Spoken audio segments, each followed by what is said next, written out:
অনুগ্রহ করে শুনবেন, ব্যাঙ্গালোর থেকে হাওড়া যাওয়ার জন্যে ট্রেন নম্বর 22,888 হামসাফার এক্সপ্রেস।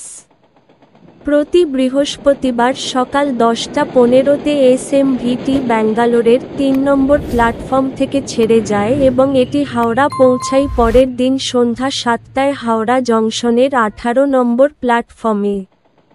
ট্রেনটির মোট যাত্রাপথ 1952 কিলোমিটার, যা অতিক্রম করতে সময় লাগে 32 ঘন্টা 45 মিনিট। এই ট্রেনের গড় গতিবেগ 60 কিলোমিটার প্রতি ঘন্টা এবং সর্বোচ্চ গতিবেগ 130 কিলোমিটার প্রতি ঘন্টা। এই ট্রেনটি যাত্রাপথে মোট 17টি স্টেশনে দাঁড়ায়।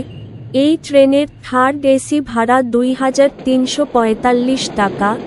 ভিডিওটি ভালো লাগলে লাইক করবেন এবং সঠিক তথ্যের জন্য চ্যানেলটিকে সাবস্ক্রাইব করবেন।